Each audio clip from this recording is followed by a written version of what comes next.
Isa sa mga basic instruments sa pag-repair ng electronics ay ang multimeter. Meron daw itong dalawang klase, isang analog at digital. Sa video na to, pag-usapan natin ang kanilang pinagkaiba at paano ito gamitin.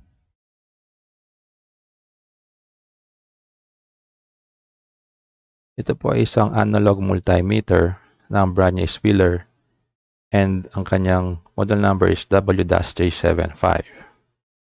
Pag-usapan natin ang kanyang mga parts. Dito sa may clear glass cover niya, dyan natin makikita ang kanyang scale.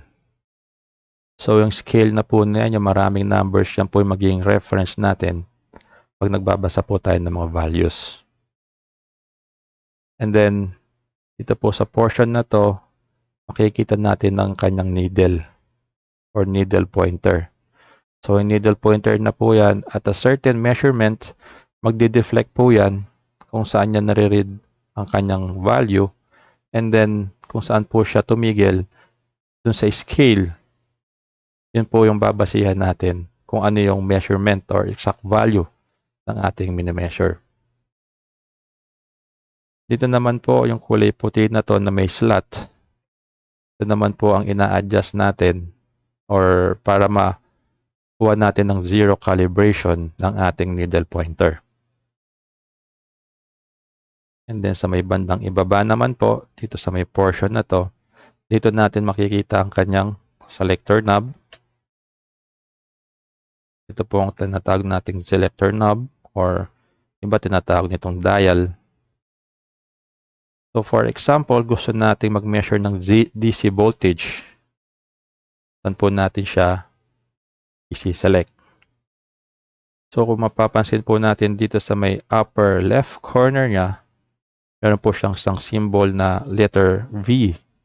And then meron siyang straight dash line or rather straight line, and then sa baba ng straight line meron po siya mga 3 dash lines. Ito po yung symbol para maka-measure tayo ng DC voltage. And then dito naman po sa upper right corner, ito naman po yung kulay pula. Meron po tayong symbol na letter V na may wavy line. At dito naman po tayo nagme-measure ng AC voltages. Then sa ibaba po ng AC voltage, dito po nating nami-measure ang kanyang resistance or tinatawag nating ohmic value. Kasama rin po dito sa portion na to ang kanyang continuity test or yung makikita nating parang Wi-Fi signal. Ito po. May dot tapos parang may mga wave siya. Parang Wi-Fi signal. Ito po yung continuity tester natin.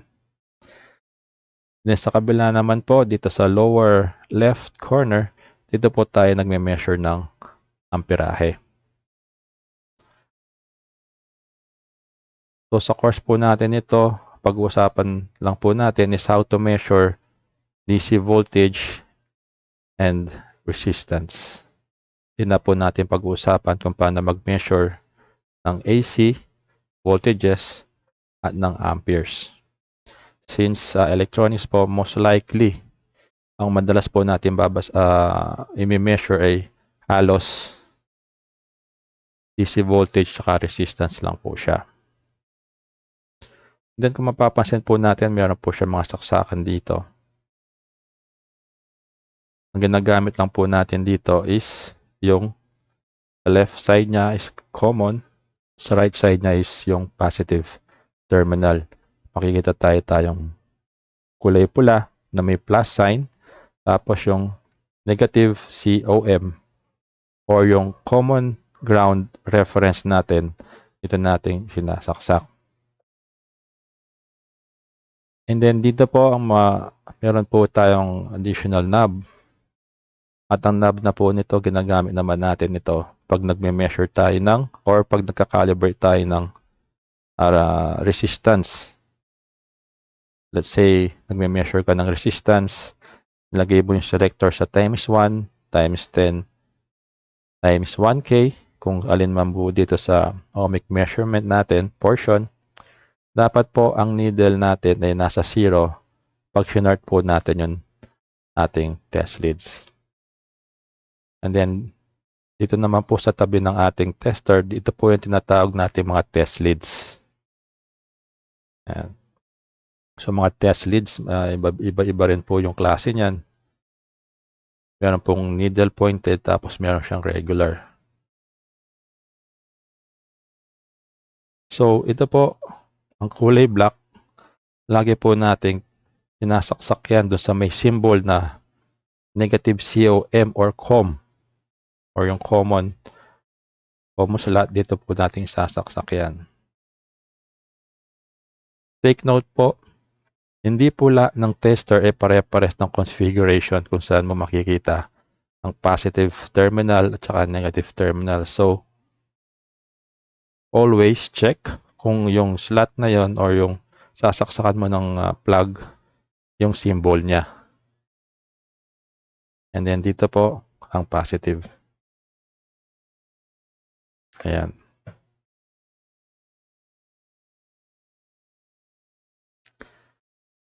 So, always before use ng ating multimeter ng mga analog type, kailangan po nating i-check kung nakakalibrate po siya or hindi. For this example, mapapansin natin ang kanyang needle pointer ay hindi naka-zero. Dapat po ito nakatapat sa 0. Para po makalibrate natin yan, adjust po natin siya dito sa may slotted portion na to or yung needle adjustment niya until kapunta tayo dito or tumapat siya exactly dun sa 0 sa may line niya. Ayan. And then, pag mag-measure naman po tayo ng ating resistance, let's say lalagay natin sa times 1. Times 1. Pagdikit lang po natin ang kanyang lead. Ayun. Then makikita nyo, ang kanyang pointer is sumobra sa 0. So, para ma-adjust naman po natin ang pointer niya at malagay natin dito sa 0, yun naman po yung gagamitin nating 0 ohm adjustment knob. So, ito naman po yung pipihitin natin para punta tayo sa 0. Ayan. So, every time po na gagamit tayo ng dito sa ohmic measurement niya, selector niya, let's say nasa times 1 ka, tapos kung papansinin mo, pag nilagay mo sa times 10, magbabago na naman po siya. Ayun. So, every time na nag-a-adjust ka, kailangan mo ulit i-adjust ang kanyang needle pointer. Tapos, 1K, ganun din po. And then so on. So, dito pag-usapan muna natin kung paano mag-measure ng resistance. Pag nag-measure po tayo ng resistance, ang pinagbabasihan po natin dito, ang kanyang scale, ay yung may pinakaitaas, yung mayroong 0, 5, 10, 20, 30, 50, 100, until makakuha ka dito sa may infinity symbol. So makikita nyo naman po yan, meron siyang symbol na omega or yung ohms na nakaturo, tapos meron siyang arrow indicating na yung this scale will be the reference when measuring resistances.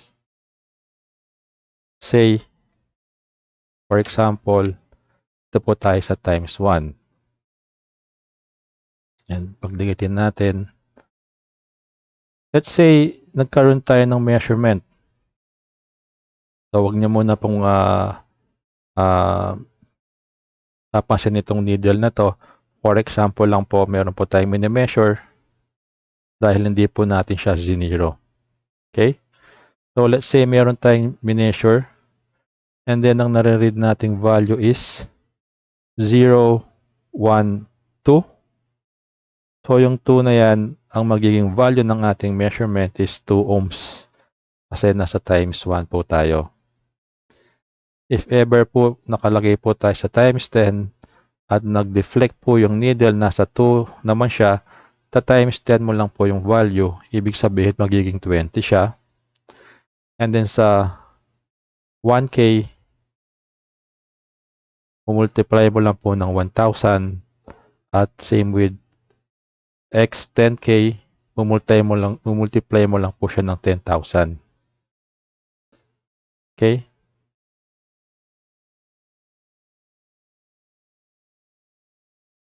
And then, ang kanyang continuity test ay yung may Wi-Fi, parang Wi-Fi signal. Pag po pinagdikit natin ng leads natin, may marinig po tayong beeping sound. Ayan.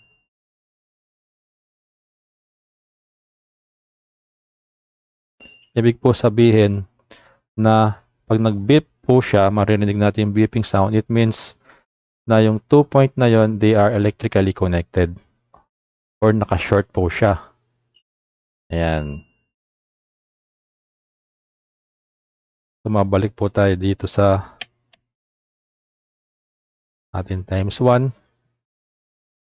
Pag po nagme-measure tayo ng resistance, pag napansin po natin ang ating needle ay nag-deflect sa 0, adjust muna natin siya. Deflect po siya sa 0, it means shorted siya or electrically connected or yung may continuity siya between 2 points. Let's say ito yung point A, point B, pag pinagdikit natin siya, pupunta siya sa 0, so they are electrically connected. And then pagka pinaghiwalay natin siya, pupunta siya doon sa infinity, ibig po sabihin, open yung line. So tandaan po natin, pag po nasa 0, ang ating nami-measure, ibig po sabihin nun, short siya or electrically connected siya. And then pag napunta po sa infinity, ibig sabihin, open line siya. Tandaan po natin, when measuring resistance or yung ohmic measurements, we have to use the upper scale for our reference values. Yan, mapunta po tayo. Pag-usapan naman natin dito sa voltage. Kung makikita nyo, sir, dito yung mga range niya. Meron siyang 0.5, 2.5, 10, 15, 250, and 1,000. Ito po sa DC voltage. Let's say nag-read tayo ng 2.5, ang magiging reference po natin ay yung 250. Yung 250, 0 to 250. Pag po pala nagme-measure tayo ng ating voltages, ang deflection po niya, ang read niya, nandito po yung 0 clockwise. Unlike sa resistance, pag nagme-measure tayo ng resistance, ang pagbasa natin ng resistance dun sa scale niya, since in 0 nasa right, counterclockwise naman po siya. Tandaan nyo po yan, pagka nagre-read tayo ng resistance or ohmic measurements clockwise, yung reading natin dun sa counterclockwise ang reading natin sa scale niya, at pag nagre-read tayo ng voltages is clockwise. Let's say, hindi ka familiar sa voltage na mini-measure mo. It's always be a good practice na iset mo palagi ang value mo to the highest voltages. Pero for certain example dun sa laptop na mini-measure natin, di naman po siya lumalampas ng more than 30 volts. So, enough na po ang 50.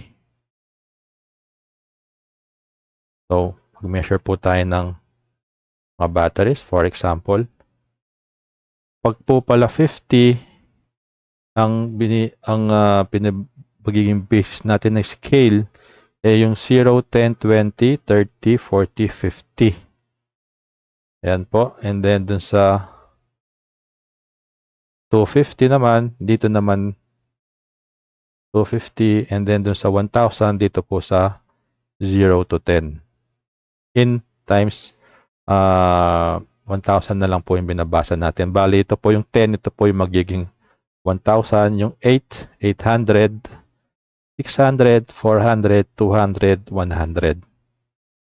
So, sa mga electronics naman po, hindi naman po tayo, or specifically sa laptop, hindi naman tayo lumalampas ng 30 volts except do sa mga ibang mga inverter circuits. So, mag-concentrate na lang po muna tayo from 2.5 until 50. So, specific sa laptop po, ang madalas ko lang ginagamit dyan, it's either 10 saka 50.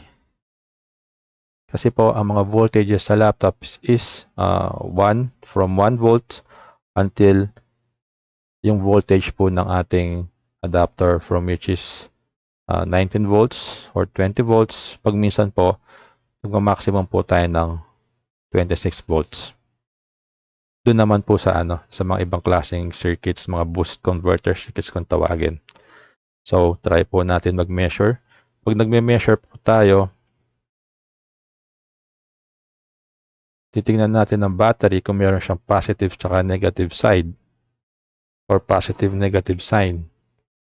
Tulad po nito, may makikita natin sa taas. Yung ulo niya, ito po yung positive. And yung sa baba niya is negative. Ayan. Makikita nyo, ito negative. And then, dito makikita nyo yung positive. So, yung negative terminal, lalagay natin sa baba. Ayan po, kukonekta lang natin sa baba. And then, yung positive sa taas.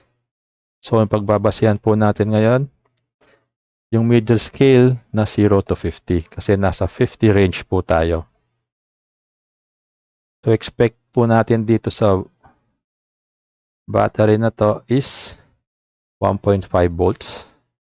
So, roughly dapat nandito po yung ba siya? 0 to 50 yan. Banda dito yung kanyang range. Yan natin. Ayan. So, kung di natin masyado mabasa at hindi siya lumalampas ng 10 kasi po, ito po yung 10. So, babaan po natin ulit ang range niya. So, ang magiging basihan na naman natin dito is 0 to 10. Pag nasa 10 po tayo, ang basa natin dito is 2, 4, 6, 8, 10 volts.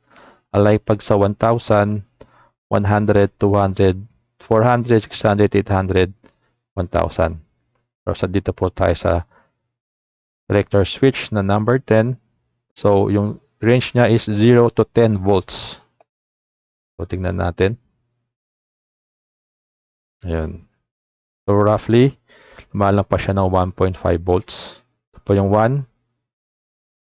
Ito po yung 2. So, sa may gitna niya, higit po siya ng konti ng 1.5 volts. Ayan. Ito po yung negative. Ito yung positive. Ayan.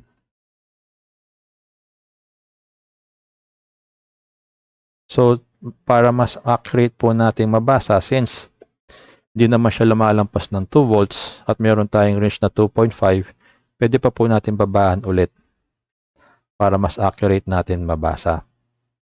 So, sa 2.5, ang 250 na po nito, ang basa na po natin dito ngayon is 2.5 na lang siya. And then yung 200, 2 volts, yung 150, yun ang 1.5.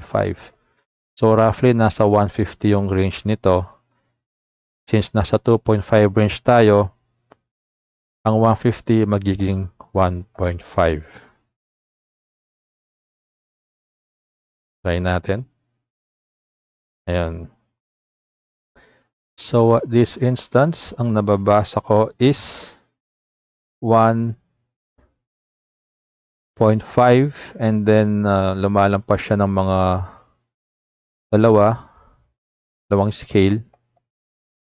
So, 2, 1.5, tapos 2. So, nasa 1.5 po siya plus yung dalawang division ng scale. Okay? Ayan. So, try naman po natin ang isang coin cell battery, yung CMOS battery. Pag po alam na natin ang expected value ng CMOS battery natin, ay ng mini-measure natin, it's much better na punta na po tayo agad sa range niya. Since ito po ay expected ko is roughly 3 volts, so pumunta na agad ako sa kanyang range of 10. So makikita nyo sa taas niya, nandito yung positive, tapos dito wala siyang symbol, so ito yung negative niya.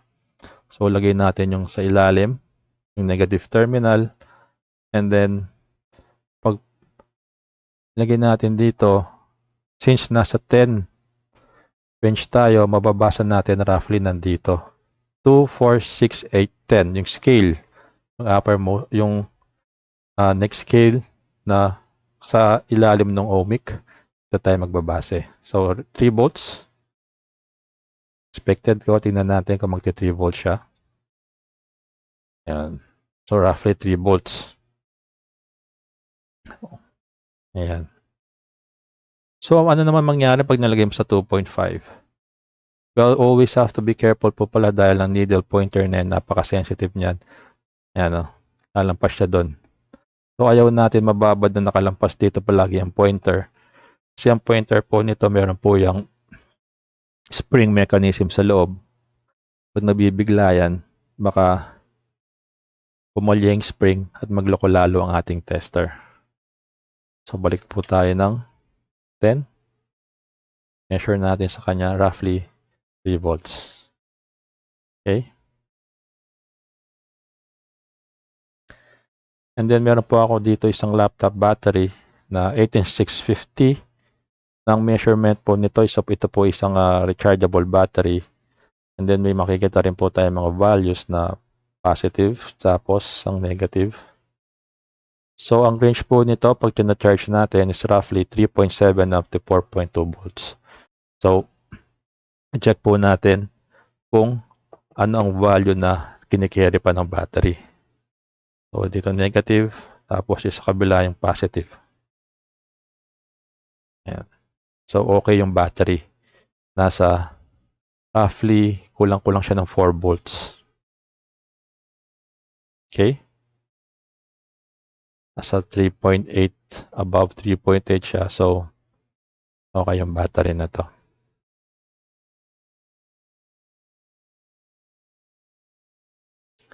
So, yun po. Pagka gumagamit tayo ng analog multimeter, review lang po tayo. Bago po tayo gumamit ng analog multimeter, we have to make sure na calibrated po yung needle natin. From which, i-adjust po natin ang adjustment niya dito para ma-zero calibrate natin ang kanyang needle dito sa portion na to. Mayroon po tayong makitang talong zero na sunod-sunod dyan.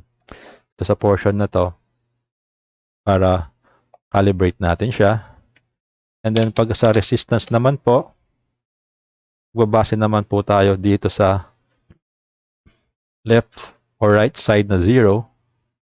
Ito naman po ang gagamitin natin, ang kanyang zero adjustment para ma-adjust natin siya.